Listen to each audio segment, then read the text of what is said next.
Oh. Ah. Well, let's get talking about it then. Let's get the show on the road. Yeah. I'm going to play my intro, and then we'll start the show.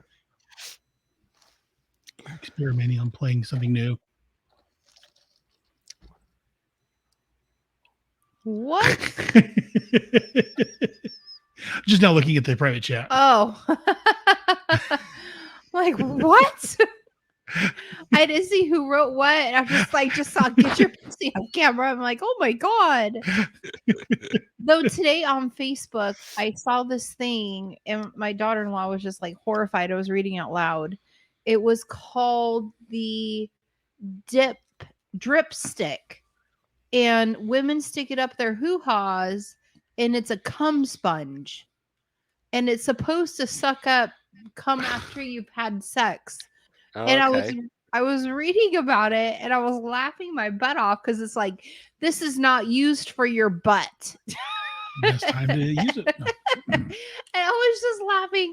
And she's like, oh my God, Michelle, what are you reading? I'm like, this. And then it showed someone sticking like a tube in a Twinkie and pulling out the cream out of the Twinkie. And I was like, this is disgusting. It was funny. Sounds hilarious. Yeah, very, very funny. All right. We ready to get going? Yep. Oh, yeah, I think so. Are you recording video as well as audio or just audio? Both. Okay. Do you mind? Well, I don't care. I always look like a dumpster fire, so I don't ever put in any effort anyway. Yeah, it's all right. Yeah, if you want I got to two posters in the Let's background today instead of just one. Two people, but I don't want to be on cam because I'm in my pajamas. Yeah, you're still in your mirror image depression outfit. Yes. Fuck this. Got this massive tub of ice cream that you're just scooping. I like string cheese. Oh, you're a stringer. Yeah. Yeah. All right, well, let's get started. I'm going to play the intro, and then we'll let the intro play. So I have it recorded, and then we'll talk. Okay.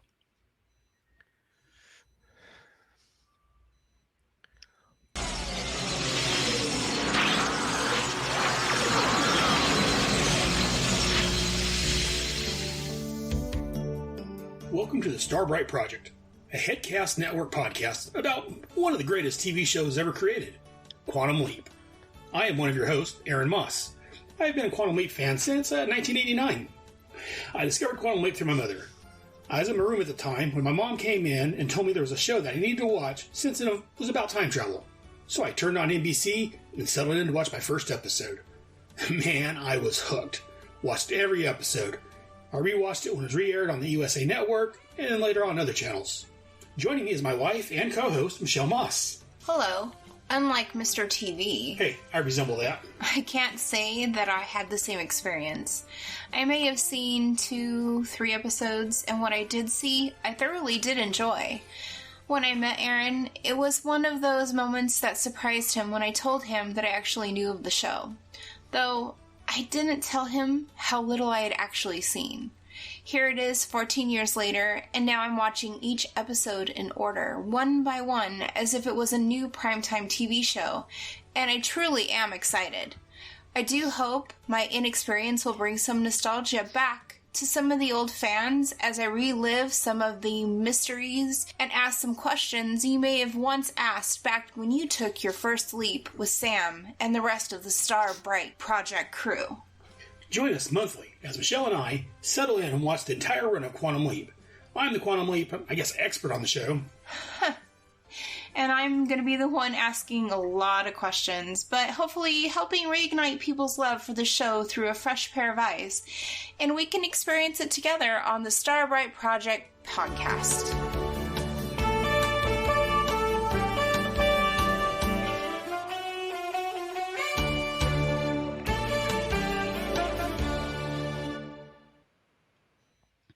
And welcome to the Starbright Project. This is the Quantum Leap Return special, episode number 4. As usual, I am one of your hosts, Aaron, Brotherhead Moss. And as always, joining me is my beautiful wife, Michelle. Don't talk to me. I'm sad. She's sitting there with her bag of string cheese and her bucket of ice cream that I keep stealing, crying into a bucket of hankies. Also joining us is our friend from the very merry land of Down Under, Hayden McQueenie. Hey, Hayden. Hi. If I sound off, it's only because I'm depressed about the ending, and I'm sick. Y'all crying and you sick. And anyways, this is our fourth special leading up to the return of Quantum Leap. So a little about that. Quantum Leap, as we're calling it, the return, is scheduled to air on September the 19th at 10 p.m. on NBC. I haven't heard anything new recently, other than I did see an article the other day talking with Ernie Hudson. Excuse me. Talking with Ernie Hudson, and he said he's excited for it, and that at this point, as they say on Beckett, Scott hasn't joined the cast, but he knows they're eager for him and they're willing for him to rejoin them. So I don't know if There's you an heard open anything new. invitation by the sounds of it. What's that? I said there's an open invitation by the sounds of it, Yes. and Well, let's hope he takes it up. I can't see Scott Bakula not doing it. I mean, yeah, when at some it's point. essentially when you are Quantum Leap, if you bring it back, then you've got to appear at some point. Very much Wouldn't so. surprise me if we saw like the final episode of season 1 being the one that Scott Bakula appears in, but I guess we'll find out. Or season 6, I should say. Season 1 of the next generation. But Yes. season 6 for anyone who's been patiently and impatiently waiting like us. Well, let's talk a little more. I want to talk a little more about that. But first, before we get to that, we need to get some information. Let's talk about the episode we're here to talk about today. This episode, because we can talk a little more about it, and but we need some spoilers first. So let's go ahead and talk about this episode. So it's called The Mirror Image, and it's the season finale. It's directed by James Whitmore Jr., written by Donald P. Belisario. The leap location and date is Cokeburg, Pennsylvania, August 8th, 1953. San Diego, California, in April 3rd of 1969. And the original air date was May 5th, 1993. The synopsis from Wikipedia says, in the series finale, Sam arrives at a mining town as himself on the date and the exact hour he was born. Patrons of the town bar look familiar from past sleeps, but with different names, while one, W. Morgan Shepherd, even has the same name and bad breath as Gushy, but has a reflection revealing to Sam that he is also a leaper. Al, the bartender, Bruce McGill, takes everything in his stride, even when Straw Paw Stephen McCaddy, who helps Sam save two miners, leaps out without leaving a host behind. Witnessed by only him and Sam, Sam theorizes that the bartender might be God. Al, the bartender, denies being God, but then tells Sam that he controls his own leaves and could return home whenever he wants. As much as he wants to go home, Sam decides to revisit Al's wife, Beth, who is played by Susan Doyle, and tell her that Al is still alive. At the end, Al and his wife remain together and have 4 daughters. Sam never returns home. Wow, that was a little forceful there. Guest stars in this episode, in addition to McGill, who appeared in the pilot episode, other returning actors include J.D. Daniels and Michael Belisario, the Tell Two Sweeties.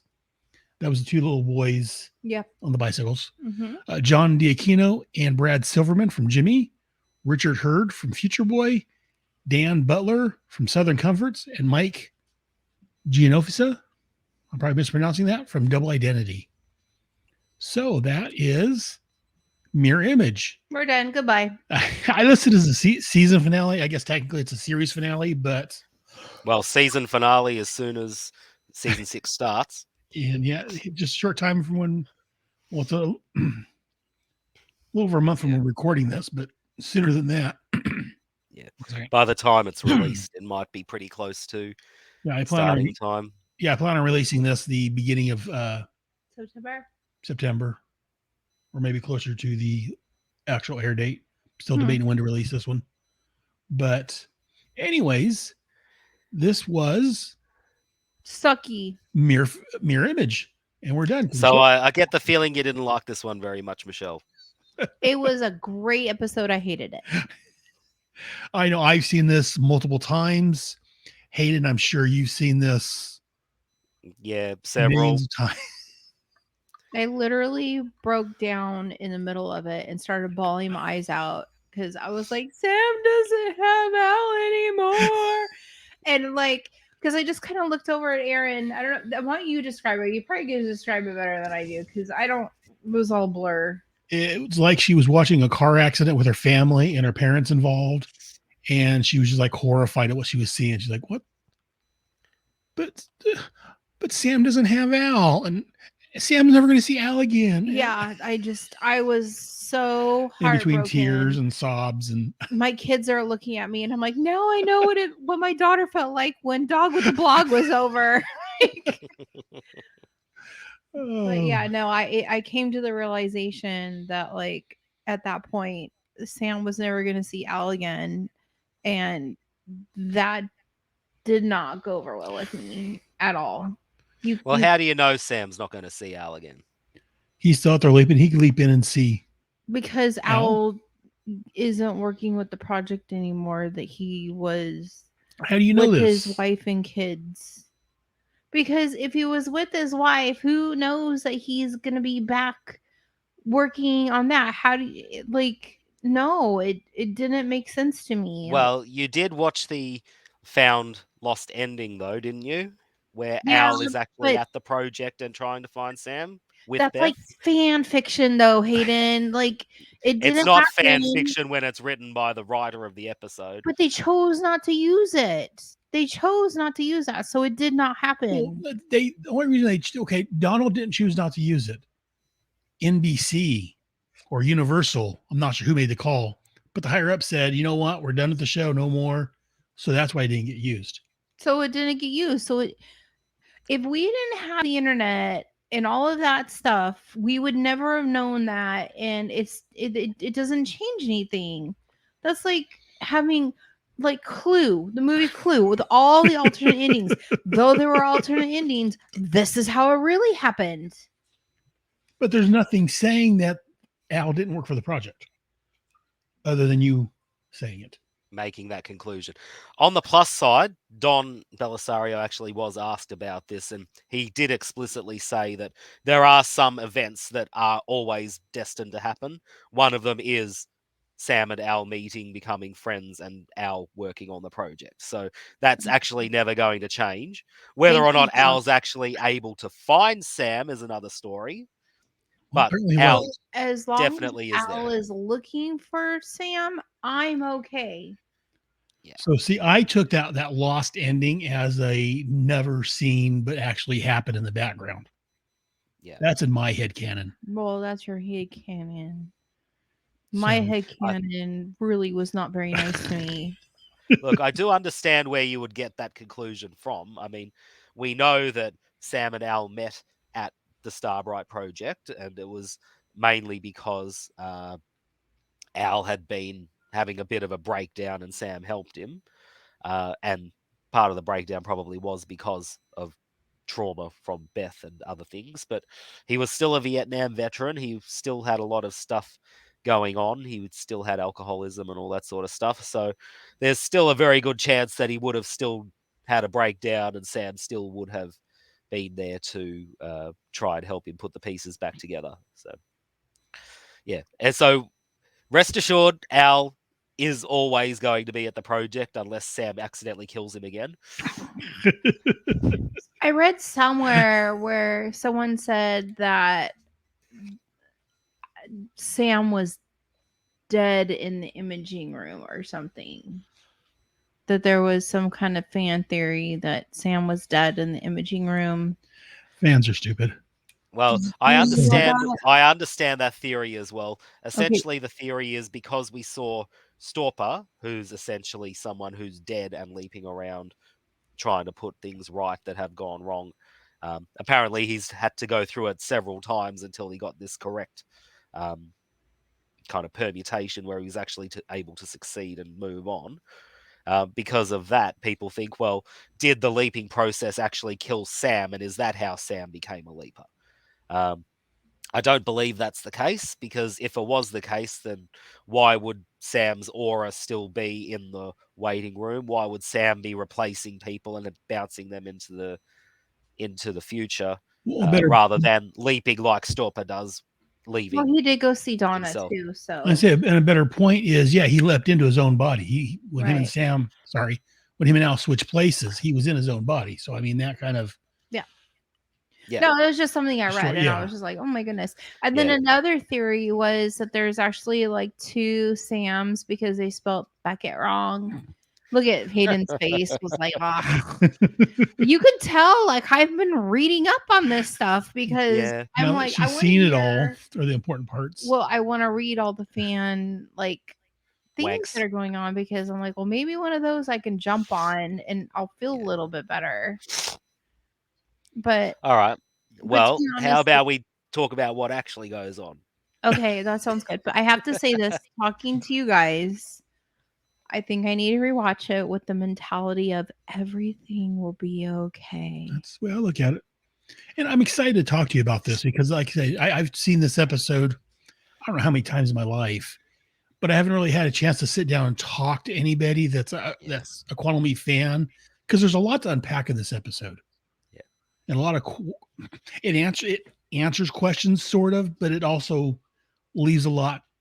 To be desired. No, not to be desired. No, a lot open to Question. interpretation. Yeah, Yes, okay. to open that works. interpretation. That's better. Yes. Yeah. All right, so Hayden, go for it. Well, the best explanation that I can come up with is this is obviously a different leap to any of the others that we've seen. All right.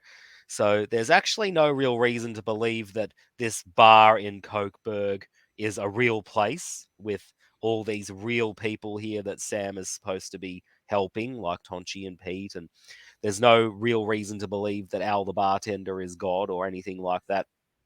In fact, the fact that just about everyone in this episode is somebody that Sam has encountered in the past makes me think this must be in Sam's head. I was Right. going to say, it's kind of like Dorothy from Wizard of Oz, where she's like, and you were there, and you were there too. That's it. Yeah, it's got a very Wizard of Oz vibe to it. Yes.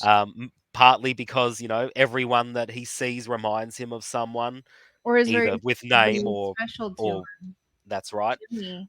There's kind of this overriding idea that he has to learn something, same as how Dorothy had to learn there's no place like home. Sam had to learn that, his life's work is to leap and make the world a better place. That, and maybe it's his not his responsibility, but maybe it's his Calling. his choices, his decisions has led him to this point. Yeah. But the other reason why I think it's in his head is because it's actually been proven that it's impossible for a person to completely make up a face or to make up a person. Anyone that appears to you in a dream or that you've managed to think up is actually someone that you have encountered at some point in your life. So because of the fact that everyone in this bar, except one who we'll talk about, is essentially someone that Sam has encountered before, makes me think it has to be in his head. I know that it's not deductive. I know that's inductive reasoning, but I think it still works. I like that, but question about that theory is where's Sam's body at? Well, we Is his know that body- Sam ends up in some sort of a limbo state every time he does leap because, time passes between Right. leaps. So he's probably out in limbo somewhere, and this leap itself is him trying to mentally come to terms with what's going on in his life. I mean, it is very dream-like, really. Right. Oh, That's very what much so. that's what dreams are for. They are in order to for you to try and make sense of what's been going on.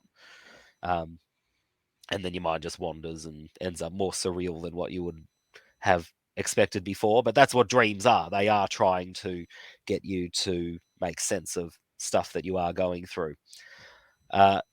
So there's also something really Freudian about this episode. I can see the three components of Sam's psyche in this episode. I actually kind of wish that the bartender had been played by Scott Bakula as well, as yeah, maybe him in his father makeup or something like that. All right, because uh, the one that we're seeing as Sam seems to be the id, the one who is there trying to do what he wants, yeah, or Right. figure out what he wants and um, you know try to do it. The bartender seems to be the ego, who's the one that explains, no, this is the reason why you can't do that. This is the reason why you can't do that. The one that you know squashes all the dreams and everything. And they're you know at some point Sam figures things out. So Sam also is part super ego as well as id. All right, because the super ego is the one that figures out how to get past all the problems.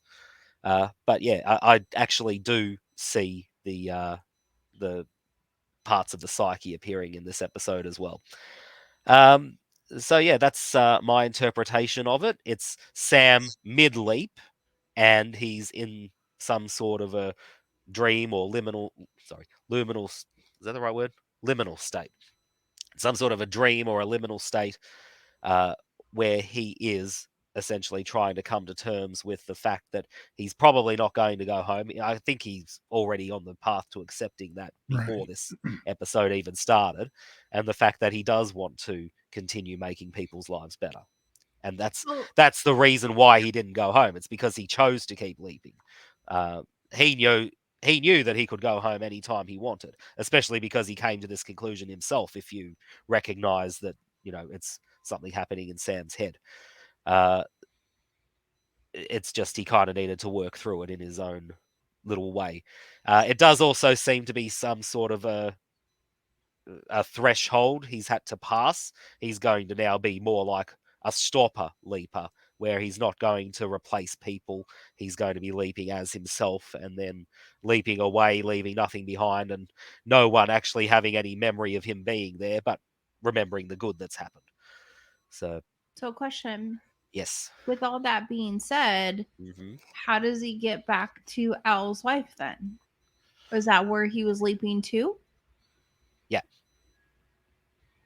That's Yeah, what he he's left kind of, us. during this time that he's gone and worked through his issues during this kind of dream leap, which we'll call it.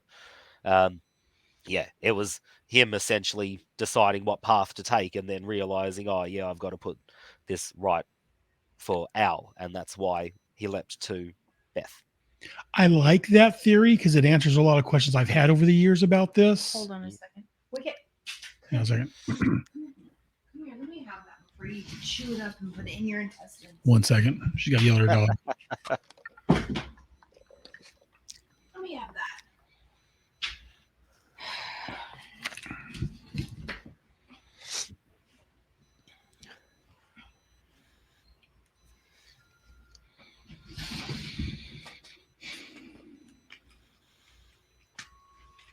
He was chewing up a stuffed animal, and I didn't want it to.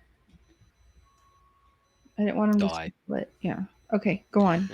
So I like your theory. Like I said, it answers a lot of questions I've kind of asked myself over the years because I'm trying to figure out. I've been trying to figure out what exactly this place is. Again, the only other problem with that theory is where does Al come in?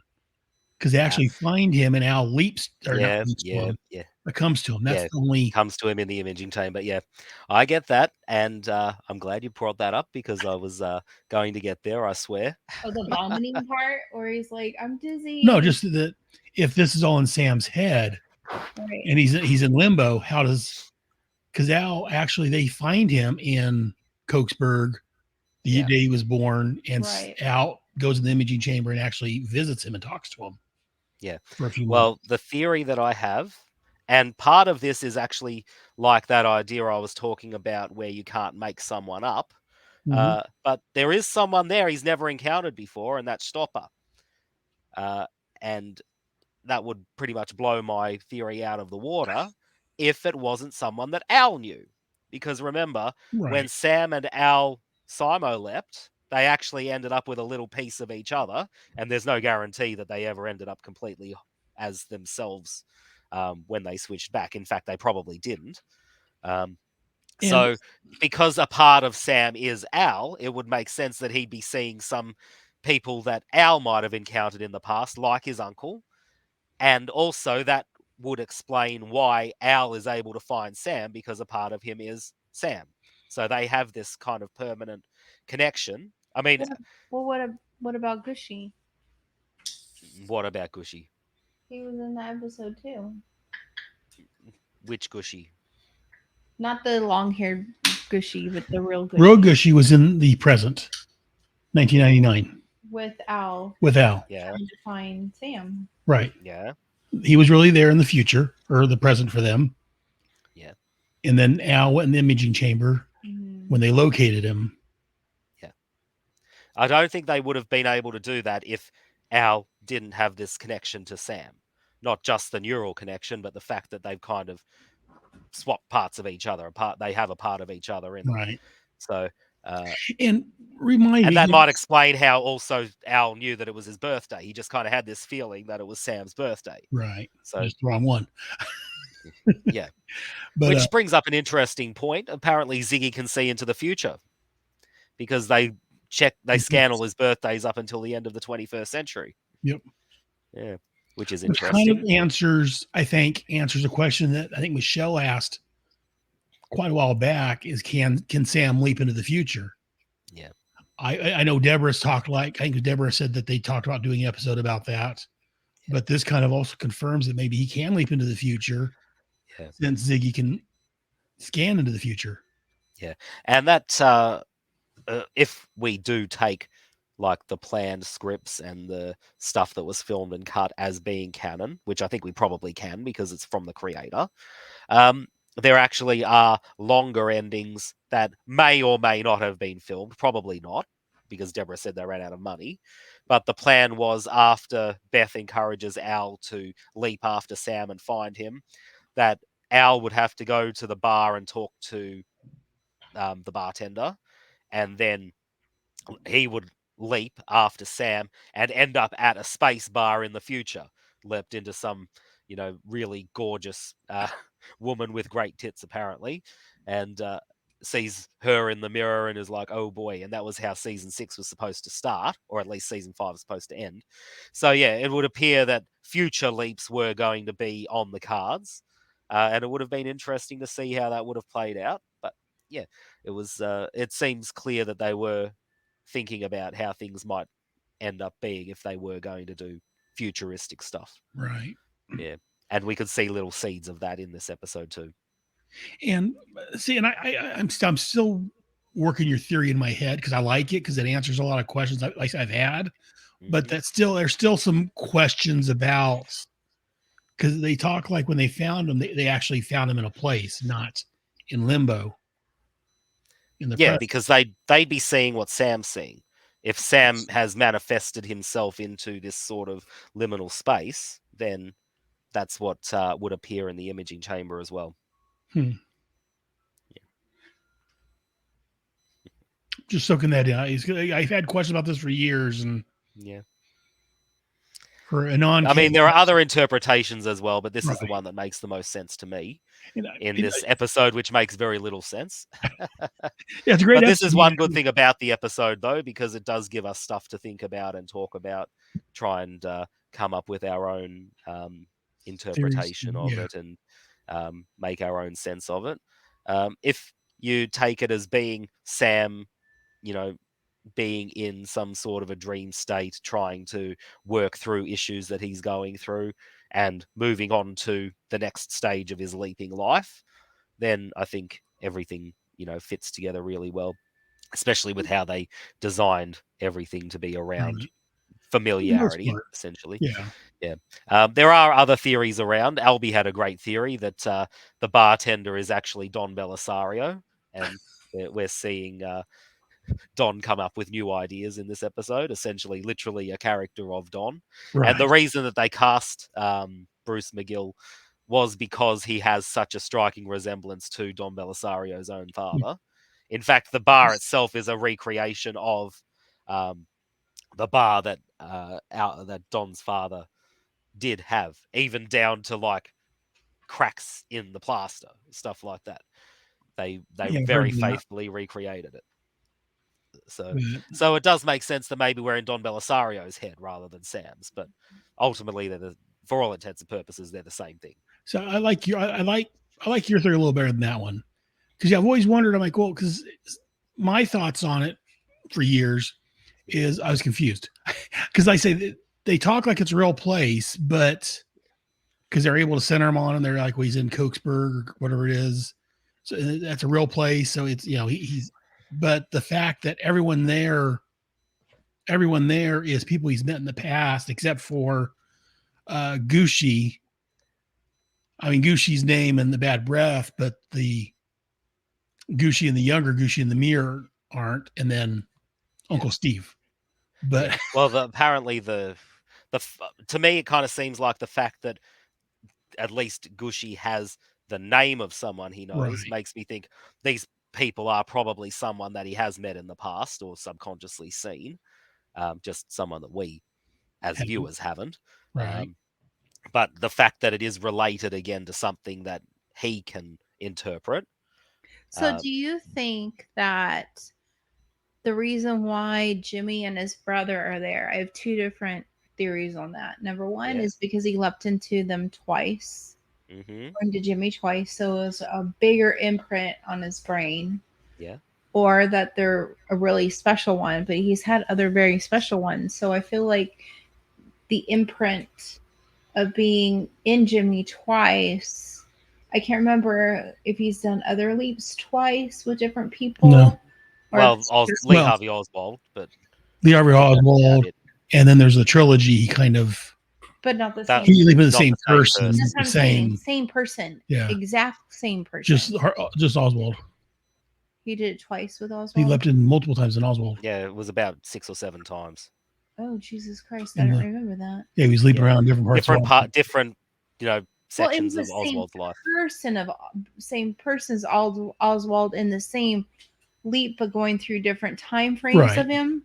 But I'm saying like he leapt out of Jimmy, went to different places, and then came back and went back. Yeah, Jimmy's the only one. I understand what you're saying. You're saying that there's a good chance that since Sam has done this leap essentially twice, that there is a little bit more of Jimmy in him than maybe other people, or it might have had more of a lasting effect. Yeah, that's a good theory. I don't see any reason why that wouldn't be true.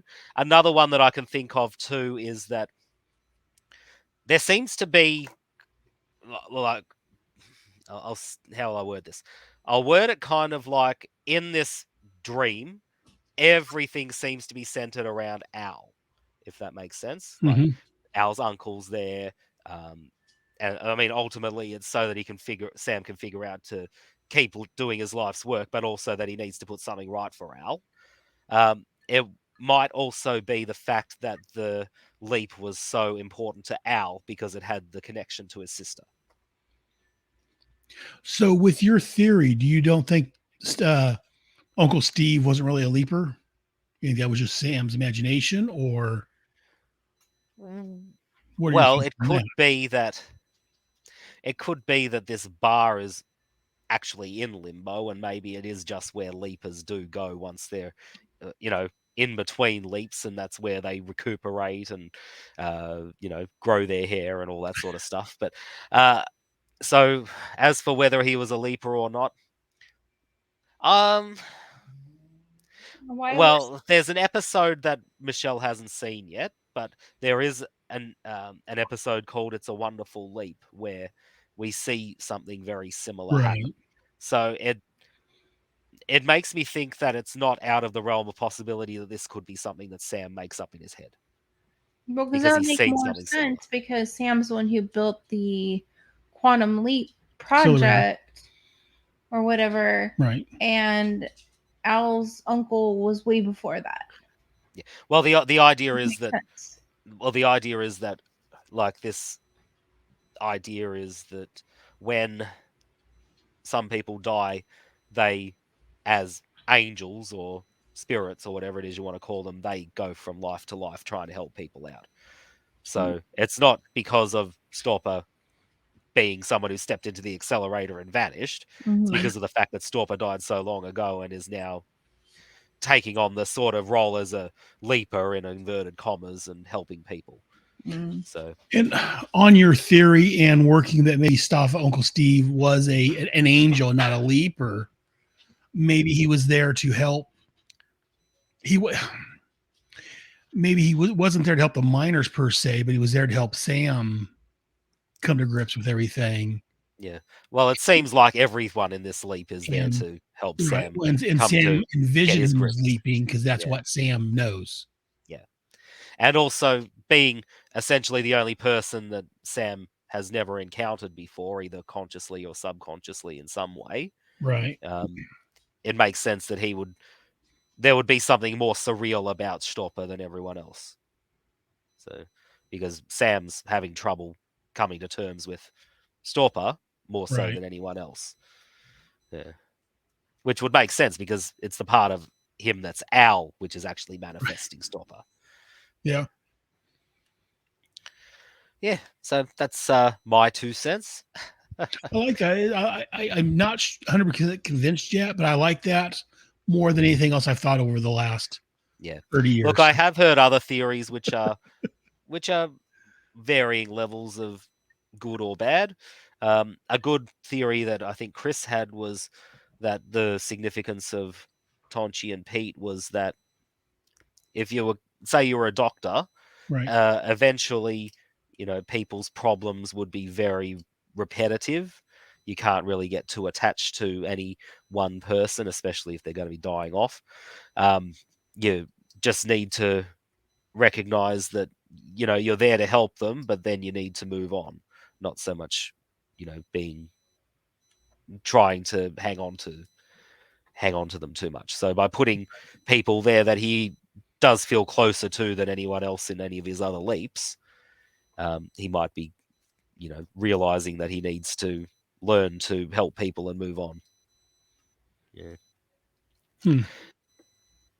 I don't know. That's not my favorite theory, but it's one that was out there, seeing as you asked about Frank and Jimmy, or Tonchi and Pete, whatever it is you want to call them. I did like when he first saw Frank. He's like, "What the? Who the hell are you?" Quit hugging my brother or touching my brother. No, it was when he was hugging Frank. First time he saw Frank before Jimmy was there. Oh, yeah, but I just found it funny. Yeah, when he's like, "Get your hands off my brother," or whatever it was. No, it was he asked if his brother had Down syndrome, and he told him. Retarded? Oh yeah. Yeah. You call my brother slow? What the? But I just like that even in that one, like he was still defending his brother. Yeah. Well, that's how Sam remembers Frank. So Right. That would be how he would envision that Frank would react. And what's his name? Mike. Yeah, Mike Ginovasi from Double Identity. I mean, he saw him as the mob boss or whatever, and so he was the leader of the miners and all that. Yeah. So yeah, it makes a lot of sense. Yeah. And Captain Galaxy as the neurotic one. Yeah.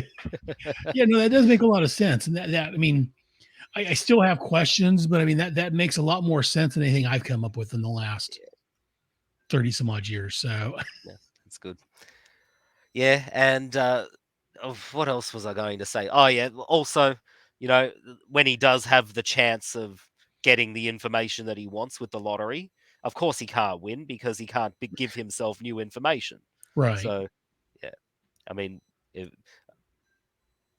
some people do occasionally have a eureka moment, just from some moment of brilliance, but most of the time you have to actually work through your problems and actually figure them out. And that was a good example of it in this episode. So yeah, I'm sitting here watching as we're talking. Michelle's kind of do some coloring and playing on our son's coloring books. It reminded me the day that she watched this episode. They got a My Little Pony coloring book, and she's drawing like dark designs and blood. Yes, I made. So the first one was like goth My Little Pony and fishnets, and like I made it look like something out of like the movie Legend. And then the next one, they went to go get ice cream. When they came back, I had a blood river. I was that upset. Like, just completely. And my daughter's like, I'm hanging these up in my room. These are so awesome. Like, I was so just. I was disturbed. And I know we kind of talked about it in the chat, and everybody is like, oh, yeah, that's how I felt. I'm like, but I don't think you understand. Like, I get that, you all had similar things. And I really feel like they were like, suck it up, buttercup, but it just really kind of rocked me to the core because I was really, really distraught thinking that Sam was not going to have Al. Like, and everything else, I didn't bug me. Like, I wasn't all about, oh, it's a dream sequence or blah, blah, blah. But now, thinking about it, I'm going to go back and rewatch it and be like, thinking about that stuff. But I was like, this is the ending. This is they're done. And Al and Sam are no more. And then it got to me. Then, like, I didn't say this to Aaron at the time because I wanted to wait until the podcast. And then I thought, even if Scott Bakula shows back up, we're not going to have Dean. Nope. No. And it really kind of broke my heart even more. Stupid NBC/Universal. And it just kind of really kind of bugged me. And then sitting here talking to you guys, I'm like, oh, I wonder if they would like superimpose his face like they did like Luke Skywalker or something for like a split moment or whatever. And that's on some of the Facebook groups I'm on. I've seen they wonder what maybe they can do CGI Al or something to bring him back temporarily. It's not out of the realm of possibility.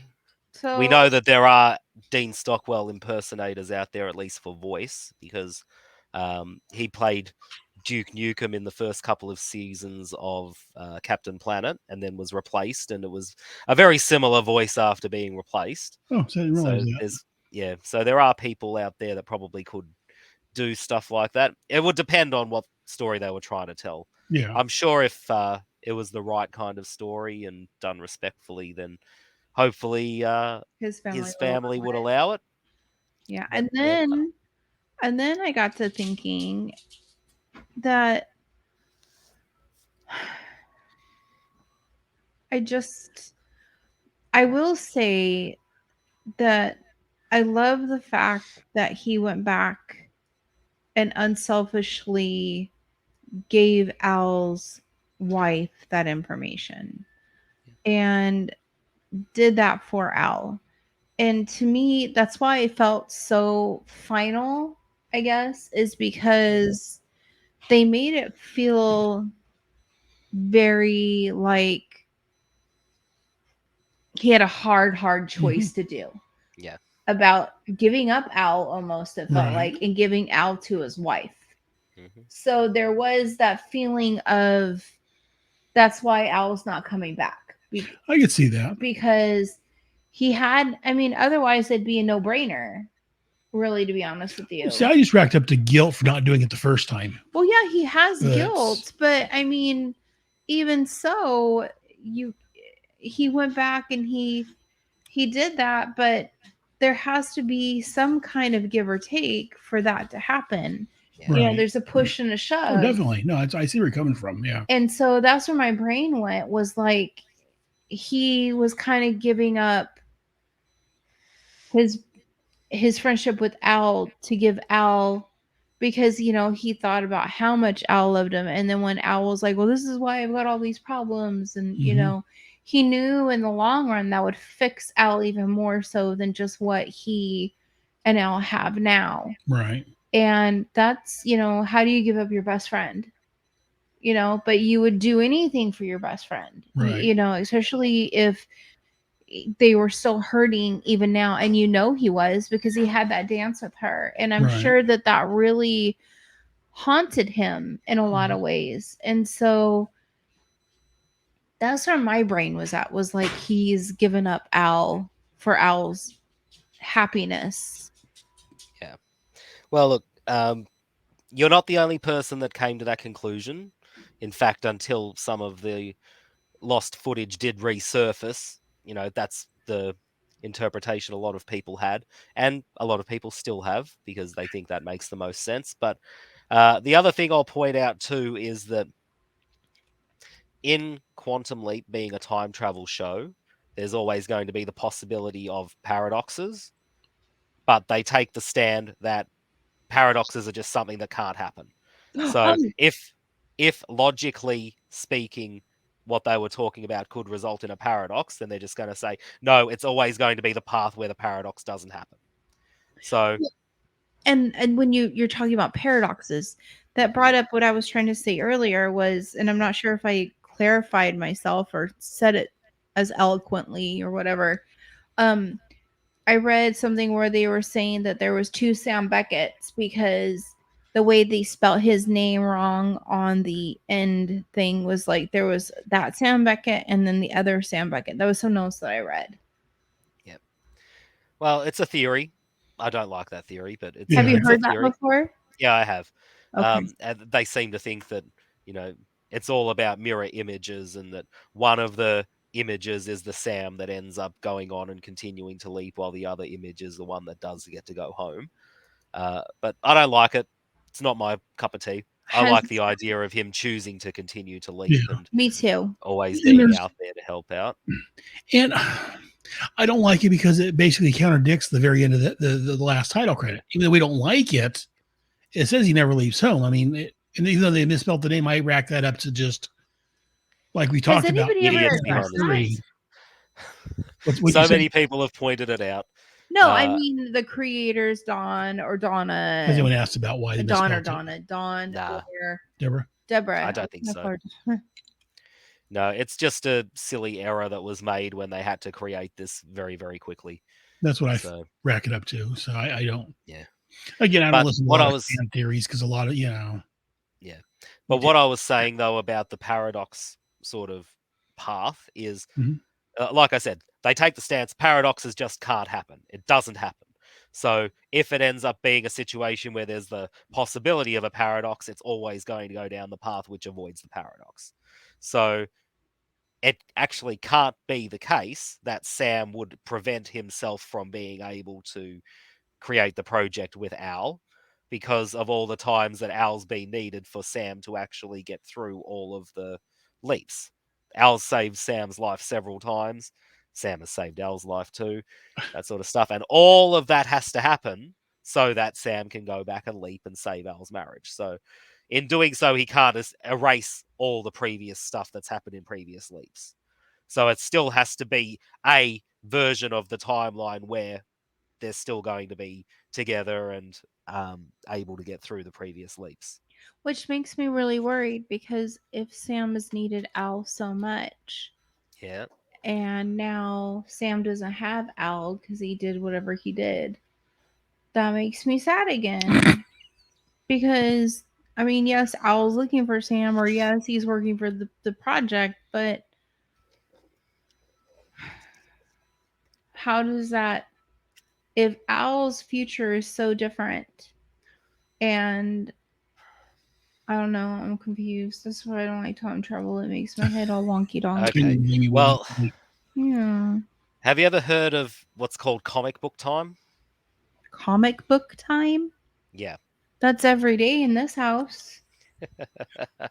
Well, it's this idea of like timelines either existing in kind of real time or a floating timeline where things can just be picked up and put back down wherever they're needed, or what's called comic book time where everything's happened, but they might not have memories of it. They might move on and go through similar sorts of things, but everything has previously happened.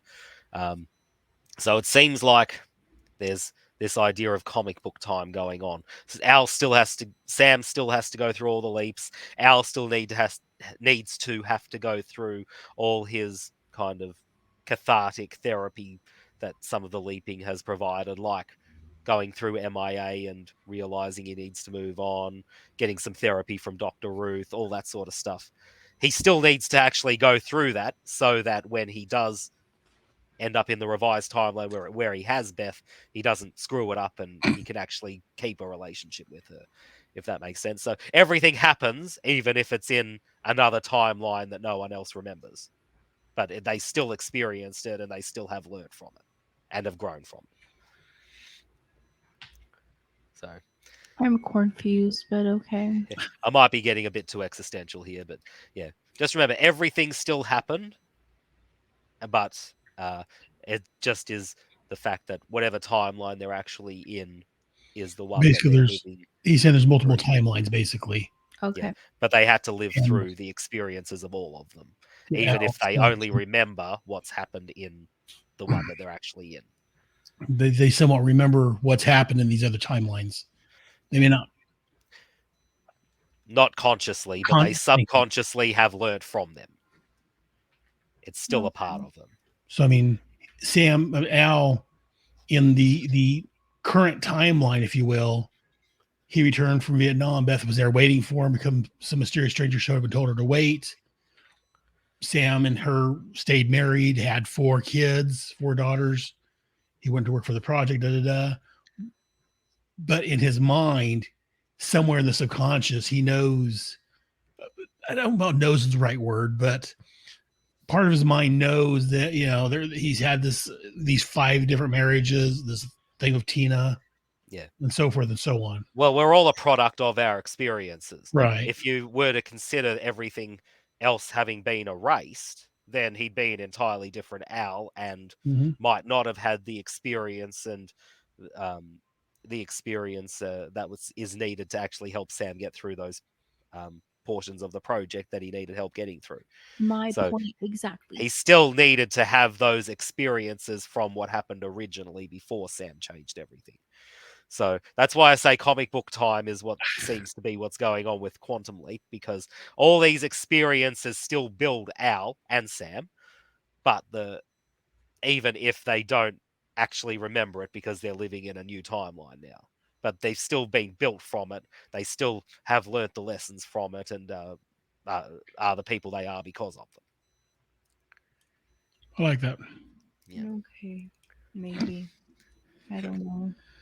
Even though it was kind of confusing and leaves a lot of questions that you kind of helped answer with your own theories, but still, I like it. I think this was a great episode, personally. It's a great episode. I hated it. Well, look, it is one of the best written episodes of television ever.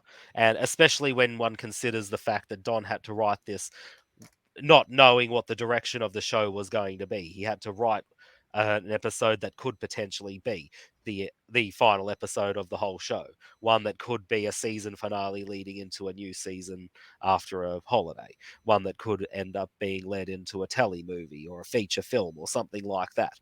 It had to serve all these different purposes while at the same time still being entertaining, still giving us something to think about, and us still being able to talk about it all these years later. I'm being heartbroken.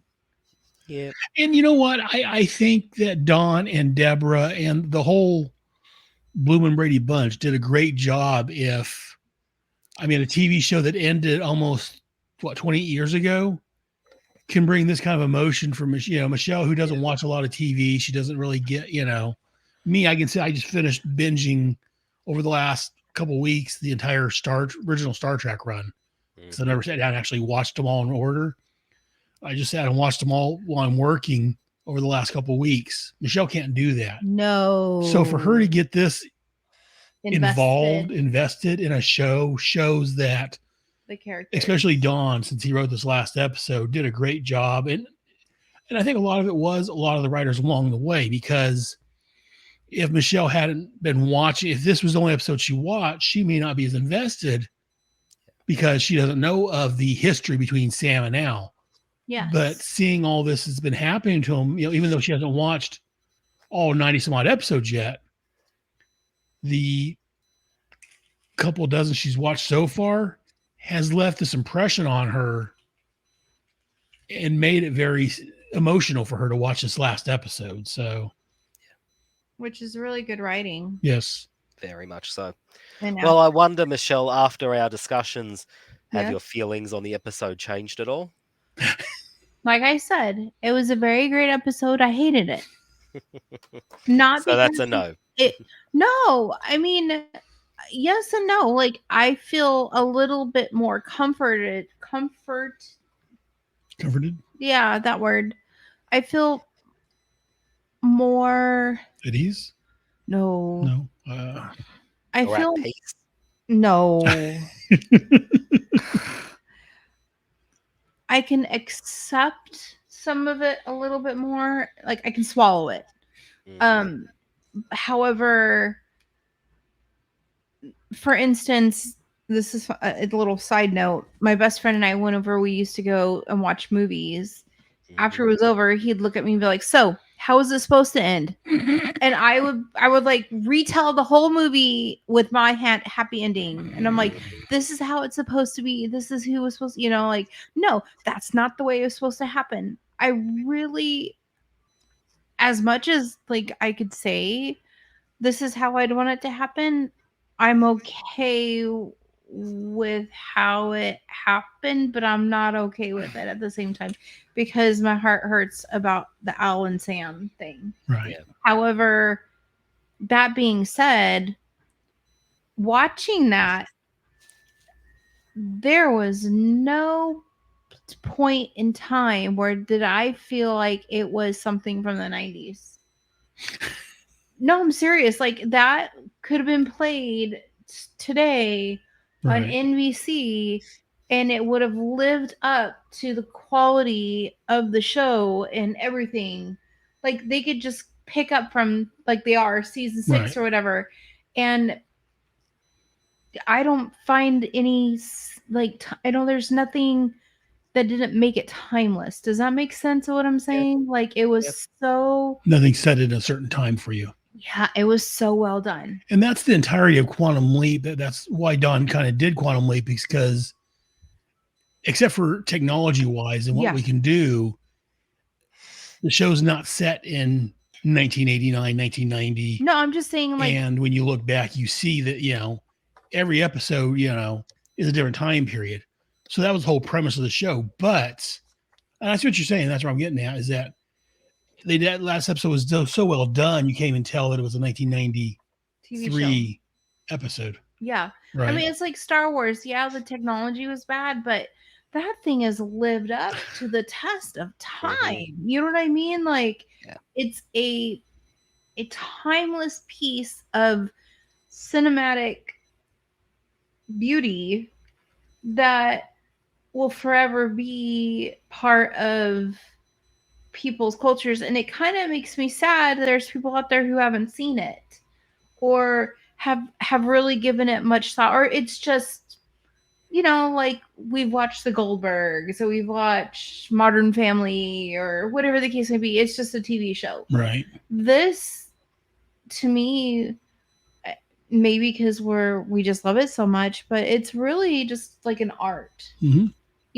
And I really have to give Dawn and Deborah, I want to keep saying Donna, and it's screwing me up. It was like when we were saying Jeffrey, and I kept saying Joffrey, but they really are an amazing duo. And now that I've seen, I can't say the entirety, but I feel like there's been closure to the show.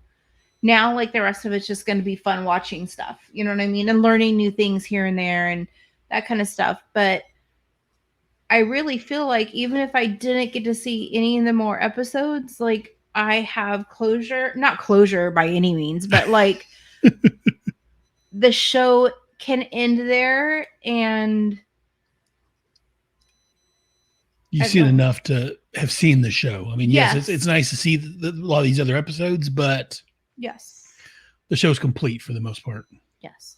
Except for I do have a couple questions. And when the heck does he fight a freaking lion? When am I going to see this chimpanzee? spoilers. I still haven't seen the Tin Man Hat episode, and I still haven't seen the cross-dressing Southern beauty pageant thing or whatever it Those is. are little Okay, hang on. Which one's the tinfoil hat one? Mo. Captain Galaxy. Yeah.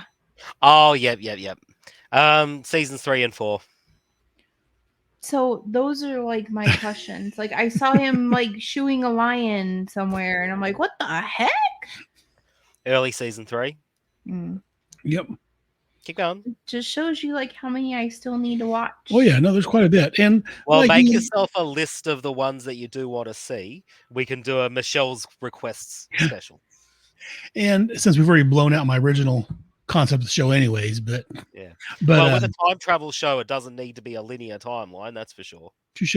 But you know, that you were saying about, you know, how great the show is, and that's what me and Hayden have been saying all along, is that even the bad episodes of Quantum Leap is better than most TV that you're going to find, because it's, you know, even the bad episodes, even the Pig Farmer episode, which I enjoyed for what it was, is better than you know, a lot of other TV shows. Most definitely. And I will say this, it's been fun now that I feel like I have the freedom to go read stuff. Yeah. Because I've like ran Without me sitting there. Spoilers. Yeah, every Spoilers. time I look, he's like, "What are you doing?" Nothing. Spoilers. I'm like, "Oh my god!" I really wish that I could have, that it actually had been a hoax when you did see that. I think I could have actually convinced you it was a hoax because of the spelling mistake, but No, you couldn't have, because I read comments. Like I was trying, but yeah, she'd read too much on it, and you know, the comments in the thing. And that's why we what stay I away wanted from to the get at, though, comments. is that the comments. So I posted like a picture of one of my cups and in one of my crafting groups. And people were like, "Oh my gosh, I remember that show. I love that show." And it's funny that the people who comment on it are so passionate and so like they're nostalgic about it, I guess you could say. And they, you know, it was, I've never read I freaking hated that show. You know, I don't see that. And there's a lot of stupid people on the internet who think they have to be the keyboard warrior and just be jerks about something. Quit looking at me. oh, we've been seeing that a lot with the new season, that's for sure. Oh yeah. Well, yes, They've been I will- shit canning it before it's even started. well, And see, now yeah. you can read a lot of these too.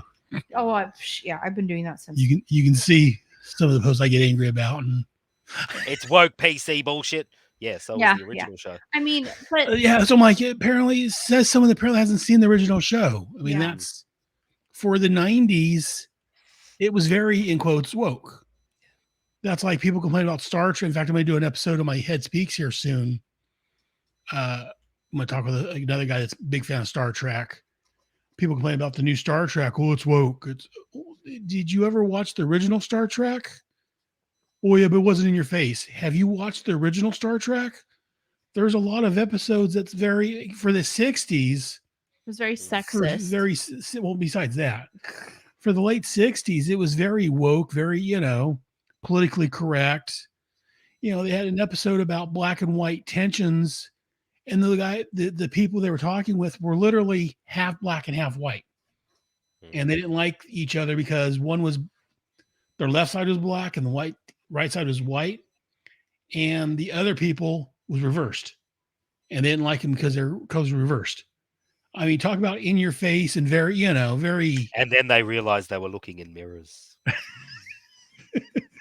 But no, it was very much a commentary on, you know, race relations and how people don't like people of other colors just because of the color they are. And it's like, you know, you're stupid for not liking them just because they're black or they're white or whatever, because basically we're all the same. But it was very much in your face and very, like I say, I think by today's standards, if it was done, it would be considered woke. And that's same with Quantum Leap. I mean, Deborah wrote a lot of woke, in quotes, episodes.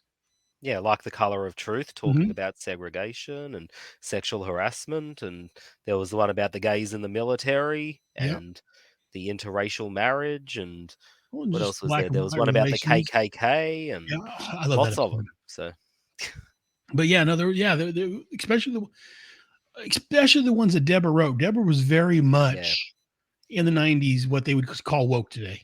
Yeah. And so that's why I get annoyed if people, when I see them on Facebook, oh, it's going to be just some woke garbage. They're going to replace it. Well, yeah, it's going to be woke by today's standards, just because like it's Quantum Leap. Just like the 90s was very woke by its standards. I mean, shut up. Yeah. So I get Well, it. look, they had episodes that were banned in parts of America because of the fact that they were considered too woke, like the one Black on White on Fire with the Watts riots, just Right. because it was supposedly about interracial marriage, even though it was played by two white people. And there was the one about the gays in the military. A lot of places refused to play that, and a lot of their advertising sponsors pulled out. I haven't And I seen mean, that one yet, No, have I? no, it's season no, 4. season 4, yeah. So yeah, I'm interested to see what they come up with. But I mean, the thing that seems to really push people's berserk button is the inclusion of a non-binary character. It's So I haven't almost seen like, anything about that yet, but I Yeah. have. most people I see complaining is that it's not going to have Dean or Scott in it, so it's gonna suck. oh no, there's been a lot more complaints about other things. Well, those are believe the me. main ones I've seen. I'm like, well, Yeah. I tell you, well, you know what? Deborah and Dawn are involved with it. Mm. So I mean, if Deborah and Dawn are involved with it, I'm going to give it more than Just some Joe Schmo Yeah. writing it. Deborah and Yeah. Dawn's the one that created the show, and they're the ones that pioneered all this. So if they're Yeah. involved at all, I expect it to be Yeah, but Great. can I say this with that being No. said? What? And I kind of George R.R. Martin, though he's an idiot for not writing the rest of his books, he wrote these amazing books. Right. Then he let someone else do the show. Right. And people are complaining. I enjoyed it for what it was worth, but they're complaining about the show because they went off on some weird friggin' tangent or whatever. What if that's the case? Well, it could suck, but I'm going to give him the benefit of the doubt, and I'm going to watch it and most see. definitely. How much did George R.R. Martin actually have involved in the direction of the show, though, after they got past his books? I don't know. Was he still involved in it? My Yes. The understanding. difference may just be the fact that Don and Deborah do have their hands in this pie. I really don't think that they would allow it to go off in directions that they wouldn't approve of. Because he apparently told them how it ended and all that stuff. But see, in that same breath, though, they're doing a new Targaryen show Right. starting August something. Maybe it's already out. I don't know. I have to look. No, my phone hasn't told me it's out yet. So, And I listen to am my phone. super stoked for that. And because I'm a huge Game of Thrones fan, shoot, I'm watching that. I can't wait. 9 days. Okay. And I know I told you this. We talked this in chat, but I really like the fact that Amazon now has where you can call Amazon Ziggy Yes. Alexa, you mean? or Alexa, Amazon Alexa. Oh, Is it Amazon? Yeah. Is Yeah. it? Amazon Yeah. Alexa? Oh, yeah. Yeah. So I've got I've got one out in the garage in Manland. I told you about it. Yeah, Michelle told me about it. So I went out there and I changed the name to Ziggy. So now I sit there and I He work yells out in the at garage, and the screen will pop up with suggestions. You're like, you can say Ziggy. Show me that. And you smile whenever I see that. Yeah, I got there. Ziggy, play Head Zadie Station. And it'll play something different. Like, Ziggy. So I'm sitting there yelling at Ziggy. But what's funny about that, the day of was the day that I watched the show that we found that out. So Aaron goes out there and he switches it over and he's like, Ziggy, find Scott Beckett or Sam Beckett. And then it says, Sam Beckett died today in Paris, blah, blah, blah, blah, blah. He was this other. And I'm looking at Aaron like, what the heck? It was like some artist named Sam Beckett who died in Paris like that day. And I was just like, oh my God. It was so, he's like, oh my gosh. He's like, that's so weird. We're gonna have to tell Aiden. Wrong Sam Beckett. Yeah.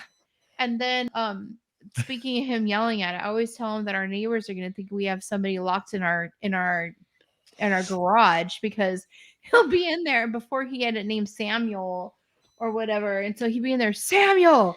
Well, I've got to set up because you can also set up with Samuel L. Jackson's voice.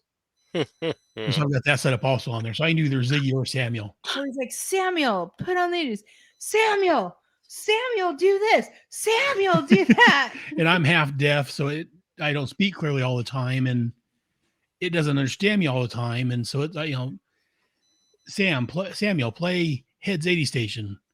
This is from the 80s. Well, no, that's not what I want. Play Head's 80 station. Old Head's favorites. God, play. So I'm sitting there yelling. Michelle's like, they were going to think we got someone out there buried named Samuel. Aaron. You better knock that off. Yeah. We just need to get Deborah Pratt to Yes. lend her voice to Amazon's Ziggy now. We need yes. Yeah. How can Something we make else it happen? Yeah, something else that would interest our listeners: the whole series of Quantum Leap is now available for streaming on Peacock. The Ooh, original series. I think So we noticed that the other day. yes, I did. Yeah. So anyone who does want to brush up on their Quantum Leap before season 6 starts, that's how you can do it. And apparently the new season is going to be on Peacock as well. It is good. That's because I don't have antenna TV anymore or cable or anything. So yeah, I was hoping. Well, I'm hoping that we get it on Stan here because Yeah. Stan seems to end up with the. I'm hoping Peacock so too shows. because I want you to watch it also. Yeah, At the same time. That would be good, wouldn't it? Because it'd be hard to talk to you about if you haven't seen it. Yeah. Otherwise, I might have to get a VPN out and find a way to Do like a hack Facebook into party. the CBS website or something. No, what is it? NBC. NBC. The NBC. But before we get on to that, is there anything else you have? Any other thoughts on Mirror Image, Michelle? Mirror Image thoughts. The bartender was really interesting. I like the fact that the bar was named Sam's Place. Al's Place. Oh, it was Al's Sorry, Place. Al's Place. Yeah, that's what I meant to say. And I like Bruce McGillis. He was in the first episode as was he Weird the Ernie. doctor? Weird Ernie. Yeah, That was his name. Dr. Ernst. Yes. Oh, but Yeah. he kind of rubbed me the wrong way at first. I'm not gonna lie. Like I was like, I don't like this guy. He's kind of cocky and kind of dumb. Not dumb, like didn't know anything, but just I wasn't a fan of the character. Yeah. He reminds me a bit of somehow I always seem to end up talking about Power Rangers, but in Power Rangers Turbo, Zordon and Alpha get freed and go back to their home planet, and they get this other mentor named Demetria, and she's from a planet where everyone speaks only in questions, and so anytime she's asked for help, she always thinks, well, what do you think would be the best way to go here? And yeah, it reminds me of that sort of infuriating sort of mentor who will make you figure everything out for yourself instead of actually He knows it. being helped. Yeah. He isn't going to tell you. You got to He's gonna tell you to put a freaking pin in it. Yeah. So yeah, I like that. And the fact that the bar is called Al's Place might be another hint for Sam that he needs to do something for Al. Yeah. I'm surprised you didn't notice that. It's like one of those escape rooms. I actually did an escape room yesterday. Oh, how was it? Oh, good. We got out in time. So it wasn't as difficult as we would think. The only problem was they have things padlocked and you have to solve puzzles so that you can get through them and get to the next part. But someone put the wrong padlock on a part of it, and we're spending ages. Hang on. We figured out this damn puzzle, and I rung up the front desk and I said, oh, the code's supposed to be this, isn't it? And they're like, yeah. I'm like, the padlock doesn't open. There's this other padlock that opens from that code, but it's already taken off. And yeah. And so they're like, oh, yeah, we must have put the wrong one on there. Try this combination. And yeah. So yeah. But look, we got through out in time, and yeah, can't complain. But yeah, it's like one of those escape rooms where just about anything there could be a clue. So yeah. And then Aaron's like, do these boys look familiar? Did you ask me if the boys? No, you asked me. Oh, if that was supposed to be Sam and his brother, maybe, and that's kind of what I was thinking. And that's what I first thought it too, until I read it in the book. It was actually from another episode. Yeah, it was A Tale of Two Sweeties. Yeah, Sam leaps into a bigamist who has kids with two separate wives. And those are the boys from the two different mothers. Yeah, I forgot about that. I was maybe that is Sam and Al. Well, not Sam and Al. Yeah. But also one of the actors is Michael Bellisario. Right. Yeah. One of Don's sons, anyway. Yeah. And he was in 4 episodes, including this one. He was also in Kamikaze Kid. at the kids' table, and Sam says, "Oh, let's go to the bathroom to Al so that they could talk." And the kid's like, "But I don't need to go." So let me And ask you: you said Dawn's son? Does that mean it's not Dawn? Donna. Damn it, yeah, he's Deborah's. Don's son from a previous Okay. marriage, Okay. because their first child together was Troyan, Right. Okay. and she was much younger.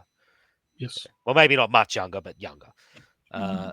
But yeah, so he was in 4 episodes, including this one. And we've seen him in Kamikaze Kid. That was Right. one of them. But yeah, I think there were probably more people there that had been in other episodes as well. Like, I'm trying to remember, but yeah, you said that there were plenty, and there Yeah, that were. was from Wikipedia. Had half a dozen listed, Yeah. and I recognize most. I didn't recognize the kids because they're kind of forgettable to me, hmm but I recognized everybody else. Yeah. Well, most people recognize the kids straight away, but that's because that particular episode wasn't that far back. Right. So it was like mid season 5. Was that? That was season 4. Was it 5? No, season 5. Okay. So, Yeah. but Hayden, Um, give me your final thoughts on Mirror Image. just that it is one of the best episodes of television ever created, regardless of everyone's feelings about the ending.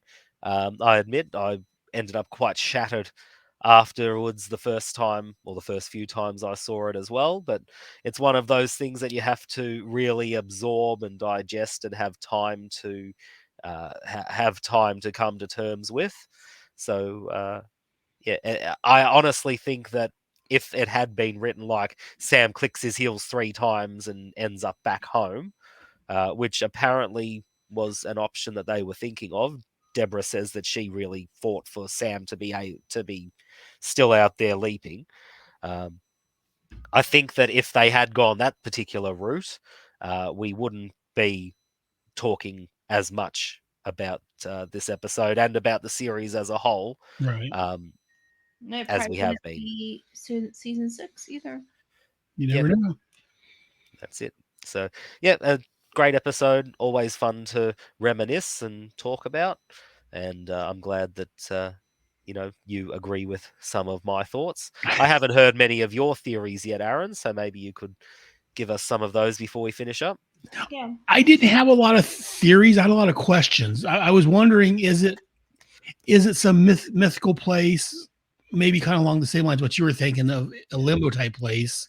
Yeah. Because everyone is familiar. But then I strike that out because Ziggy was able to find him and center Al on him. So like, well, it's got to be a real place because Ziggy found it and centered Al on him.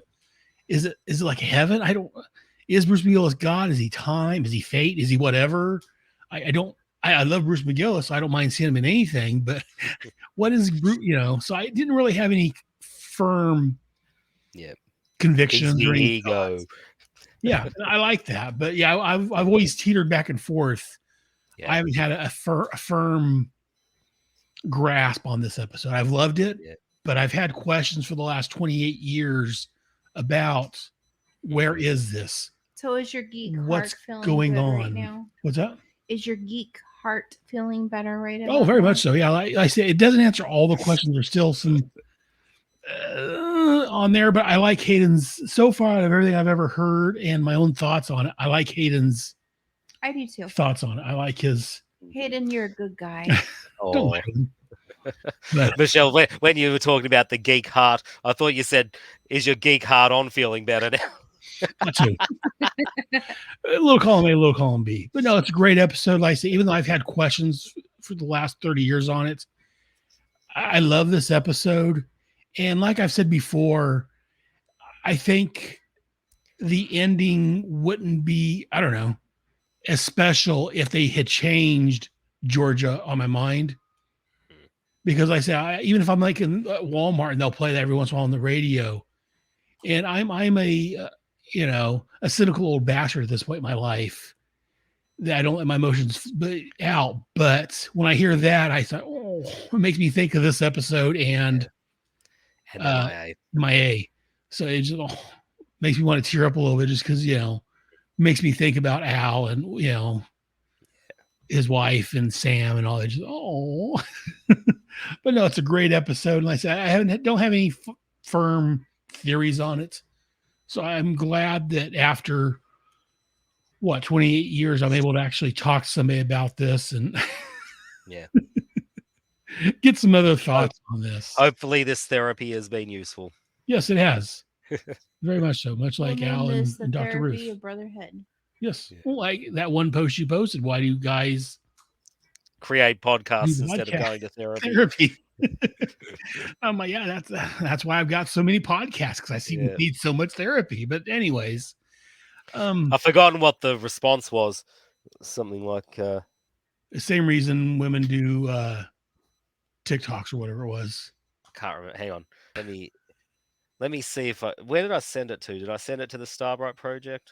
I forget which one you sent it on. Here it is. It was, why do men start podcasts instead of going to therapy? The same reasons females start an OnlyFans instead of getting a job. That's what but we're on to your post you're setting us. So let's go ahead and end up on this. But before you leave us, try that in English. But before you leave us, I just want to get some quick thoughts on the upcoming season of Quantum Leap. So have you heard, are they considering this season 6, or have you heard anything official?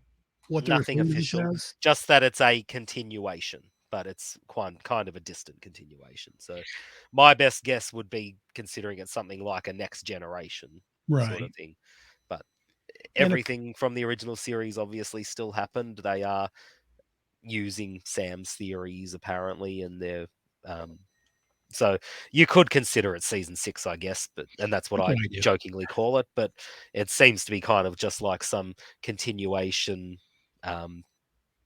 What would we call it? Like a next generation sort of thing. Quantum Leap, the next generation. Mm-hmm. Okay, 2 questions at this point for each of you guys.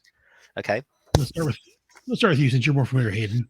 Okay, what do you think about having Magic being a major player in this episode or the season? I like it. I like the idea. I think that there needs to be something connecting the new to the old. So picking a past P, especially one that Sam had felt important in his tenure, is probably a good idea. Well, especially since Magic was in the military, so it makes sense that he would progress in the military, just like Al was an admiral. Magic would progress up into the military and have be like a field marshal or something by now. Yeah. Michelle, do you have any thoughts on? So if it's Magic, I wonder, and they've saved Al's brother, Tom, Sam's brother. I wonder if Tom is going to have any cameos in this, or if Magic's going to talk about Tom in regards to Al or Sam. And maybe that's another way, like Hayden saying, the connection there, but even more so of a connection to bring more of the past to the present. Yeah. And at first I wasn't too sure, because I was like, out of like all, why that one? But now thinking about it and the connection that it could make also to Sam's brother, I think that's a neat point. Yeah, and I like the fact that we do have someone that Sam's leapt into, and I'm hoping, knock on wood. Sorry, I didn't think about that. Set the dog up. Better knock on wood. No. So, hang on a second. It's just me, stupid. Oi, shut up. He must have farted because he just looked at his ass. But as I was saying, knock on wood, I'm hoping that Magic references, or maybe maybe he talks about that time, or what, maybe we can get their actual perspective on it. Because so far, well, we should, because he was also in the imaging chamber too. So that's another the waiting room. The waiting room. Sorry, right. Yeah, he was in the waiting room as well. So Depends how much they actually remember from it, though. Well, so I'm hoping, like Michelle's saying, hopefully we'll get some sort of information from that. Yeah. So that would be nice, and that's why I like that they're using someone from the past in the current. Besides, not only does it tie it together to the old show, but it's someone that Sam leapt into. So maybe, hopefully, again, knock on wood, we'll get some more answers to these questions we've been asking about. But this. hopefully it doesn't create some major plot holes too, because if he does remember a lot, then that's really gonna throw me off, because I've been like all about like people's lives after the show, or after the leaps, I should say. Well, and I will say this: if that does happen, that each person's experience is, I think, going to be different. Yeah. Just like different people have different experiences being in the waiting room, I think they're going to have different experiences when they go back. Because in Double Identity, the guy he leapt into doesn't seem to remember the leap at all. Yeah. He's got total amnesia. He thinks that the same day that Sam leapt in. Yeah, he doesn't even notice any time's passed. Yeah. So I'm thinking it may be different with each. That's the only one I think offhand. Well, and then but there's one where Sam or Al told Al, whatever you do, remember to do Right. blah blah blah. Remember to do blah blah blah. So the question is, how much did he remember? Did he just remember that Al told him that, or is it just a thought in his head? Yeah, I got to do this. We didn't really get any clarification on that. Right. So maybe that'll clear up some stuff. So, but no, I'm really excited about this new season. The other question I had for you guys, we'll start with Michelle this time. Okay. Oh, I'm done. Look at you being a moderator there. No, that's horrific. Kind of hot there, honey. So the final season card, final card of the last season said Dr. Sam Beckett never returned home. Blah, blah, blah, blah, blah. How, and I know how you would feel, so I'm going to skip you at this point. I'm going to go back. No. How would you feel if Scott does show up and he's able to return home? Yay! No, I'm kidding. I don't know. Because that's a very final Dr. Sam Beckett never returned home or never left home. But then if he actually does leave home, that kind of changes that ending, possibly. What are your thoughts on that? Well, it was just Sam Beckett never returns home. And then now you guys are telling me, oh, but there's more. And this is what really happened. And Al went to go look for him. We didn't say he found him. But, but what if, like, he did find him? And so, just like everything else, maybe that was a wrong that got righted. It could be. And again, they put that card in there because the show was canceled. Yeah. If the show wasn't, we weren't expecting it to ever be picked up again. If that show wasn't canceled, they wouldn't have that card in there, and it would have ended with what we saw. More than likely, Al talking about going to find him. So, because it wasn't picked up, knock it off. Because it wasn't picked up, they threw that title card in there just to give it an ending. So, I mean, Hayden, what are your thoughts as far as changing time or whatever? If Sam Beckett does return and they're able to get him home or whatever, I wouldn't send him home because he doesn't want to go home. He wants to keep leaping and helping people. So if they do, it seems to be like maybe if they brought him back, it would be like as some sort of a leaping mentor or someone to get some information from someone. Maybe they have to help him out on a leap or something like that. But I don't think I don't think he needs to go. Try again. I don't think that he should go home though. Question. If yes. he doesn't go home in this, does that mean that Donna actually does move on? And then when Scott comes back and say he does play Sam, that now he's in the same kind of predicament that Al was? You know what? I would like if they could get Terry Hatcher return as Donna. That would be good. Because I like He's Terry at Hatcher. The right age too. Yeah. I think Terry Hatcher would be perfect to come back as Donna and show her involvement with the Quantum Leap project still. I would like that. Then I can see Terry Hatcher, but that's beside the point. Yeah.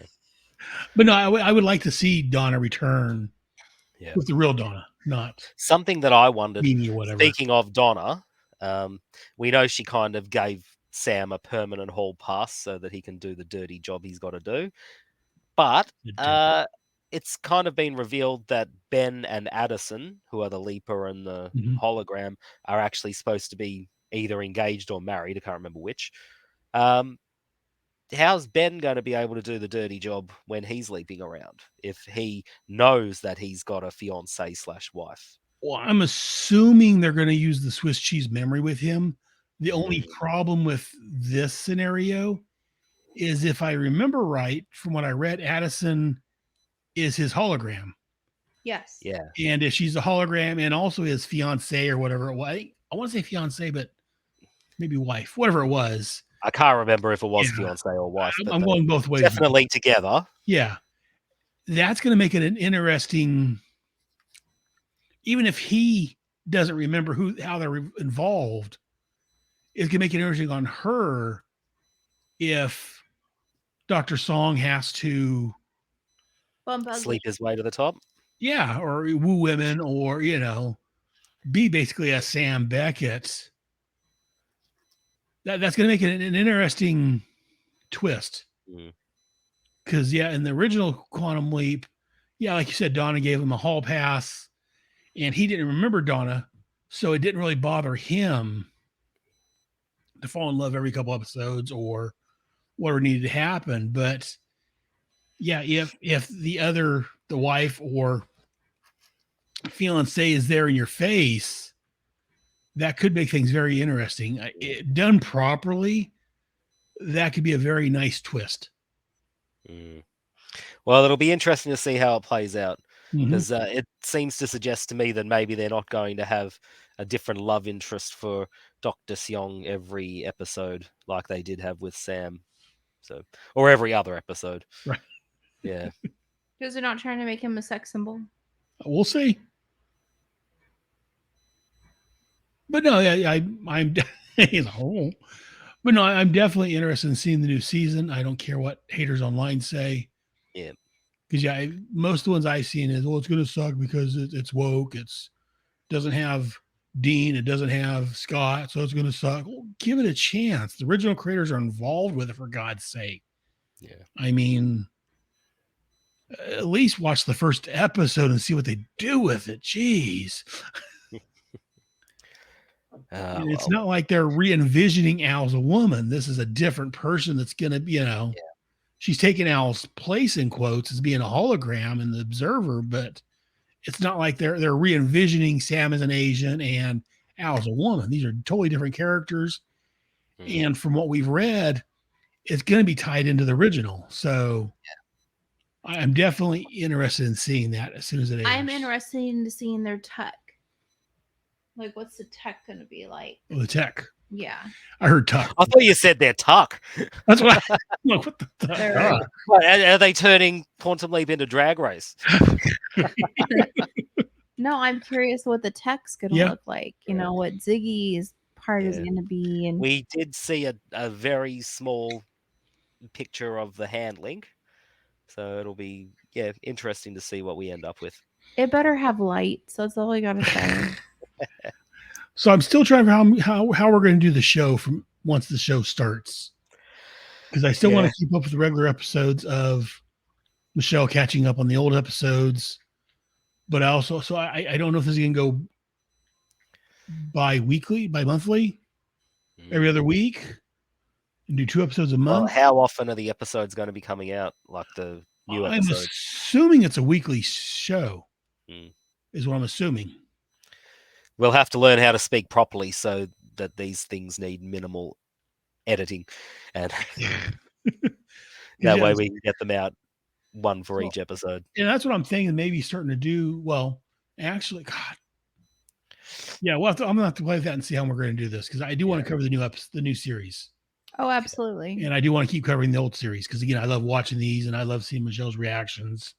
Yeah. And it's all right. We'll get there. So we'll figure this out, and for everyone listening, we'll get this figured out. So probably by the time you hear this, in the next couple of weeks, we'll probably start having more than 1 episode a month. I'm working out the details, and we'll get that figured out and I'll let you guys know.